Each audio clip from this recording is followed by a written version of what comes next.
வாழ்த்துக்கள், நல்லா இருப்பீங்க. அழைத்ததற்கு நன்றி ஐயா. வணக்கம் குருஜி நேரம். வணக்கம் சார். வணக்கம், எங்கேருந்து பேசுகிறீங்க? நான் பழனியிலேருந்து பேசுகிறேங்க. யாருக்காக ஐயா பார்க்க போகிறீங்க? என் மகளுக்காக பார்க்குறேங்க. அவங்க பெயர் சொல்லுங்க ஐயா. ரம்யா.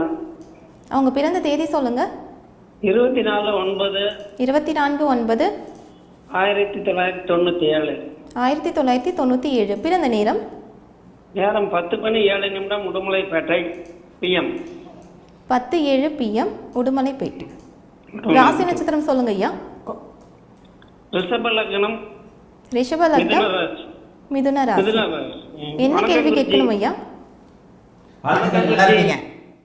வணக்கம் குருஜி. ஐயா, என் மகளுக்கு வந்து 2024 திருமணமானது சார். 2024 பாப்பாவுக்கு கல்யாணம் ஆயிடுச்சு. ஆமாம் சார். சரி. குழந்தை வந்து 2025 ஒரு குழந்தை உண்டாகி அது 5 மாசத்துலயே இதாயிடுச்சு சார். சரி. அதனால அடுத்து குழந்தை எப்பொழுது கிடைக்கும் சார்? அதான் போன நேயருக்கு சொன்ன மாதிரி தான். 5குடையவர் அப்படியே பரிவர்த்தனை ஆகிறாரு. 5க்கு 12ல் மறைகிறாரு. ராகுவோடு சேர்ந்து கெட்டு போயிருக்கிறாரு. குரு நீச்சம். குழந்தைன்னு வந்துட்டாலே அவ்வளோதானே. 5ஆம் இடம் கெட்டு போச்சு. 5ஆம் இடத்தை சனி பார்க்குதா? ஆமாம் சார்.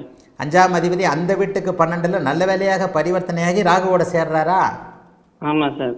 அதே தான் காரகன் வந்து நீச்சமாகிறாரு. நல்ல வேலையாக அவர் கோணத்தில் இருக்கிறாரு. ஆக இப்போ என்ன நடக்கும்? ஒரு குழந்தை கருவிலே இறந்து போச்சா அல்லது பிறந்து இறந்து போச்சா? இல்லைங்க சார், 5 மாசமாகி அது கொஞ்சம் வளர்ச்சி இல்லைன்ட்டு. ராகு புக்தியில் 5ஆம் அதிபதியோடு சேர்ந்து இருக்கின்ற ராகு புக்தியில் தான் குழந்தை பாக்கியம். கண்டிப்பாக ராகு புக்தியில் அடுத்த வருஷம் குழந்தை பாக்கியம் உண்டு. மருத்துவம் பார்க்க வேண்டியிருக்கும். பெண்ணுக்கு வந்து அந்த PCOD ப்ராப்ளம் அப்படி இப்படின்னு சொல்கிறோம்ல. ஆமாம் சார். அந்த மாதிரி ஏதாவது ஒரு அடிவயிறு கர்ப்பப்பை கோளாறுகள் பெண்ணுக்கு கண்டிப்பாக உண்டு.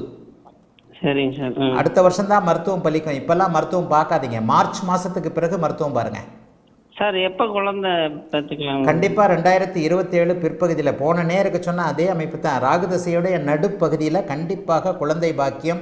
5ஆம் அதிபதியோடு ராகு சேர்ந்திருக்கின்ற காரணத்தினால ராகு திசையில் நடுப்பகுதியில் உங்களுக்கு உண்டு. அதாவது 2027 தீபாவளியில்.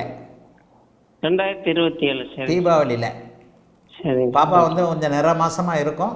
அடுத்த வருஷம் இந்த வருஷம் கடைசியில் தான் மருத்துவம் பலிக்கும். டாக்டர்கிட்ட போக சொல்லுங்கள். மாப்பிள்ளையுமே பொண்ணையும். பொண்ணுக்கு தான் ஏதாவது சின்ன சின்ன பிரச்சனைகள் இருக்கும். ஆனால் கண்டிப்பாக குழந்தை பாக்கியம் உண்டு. அதாவது யாரோடு ராகு சேருகிறாரோ அந்த ராகு சேருவருடைய அமைப்பை அவர் அப்படியே செய்வார். புதனை பீடித்த ராகு புக்தியில் தான் புதனின் ஆதிபத்தியமான 5ஆம் இடத்து தன்மையை அவர் செய்வார். புதன் பரிவர்த்தனையாகி இருக்கின்ற காரணத்தினால ராகு கண்டிப்பாக குழந்தையை கொடுப்பார். உங்களுக்கும் புள்ள பொம்பளை பிள்ளை தான். சரிங்க. ஏற்கனவே வந்தது பெண் குழந்தை தான் சார். ஏற்கனவே 5ஆம் மாதம் வந்தது பெண் குழந்தையா? ஆமாம் சார். அப்போ இப்போ பிறக்க போகிறது ஆண் குழந்தையாக இருந்தாலும் இருக்கும். கடவுள் வந்து ஜோசியத்தில் ஒரு கணிக்கலாம். 5ல் சனி பார்க்குது, ஆனாலும் 5ஆம் இடத்தை குரு பார்க்குது. 5ஆம் அதிபதி அப்படின்ற போது ராசிக்கு 5ஆம் இடத்துல சுக்கிரன் இருக்கிறார். இதனால் 2 குழந்தைகளும் உண்டு.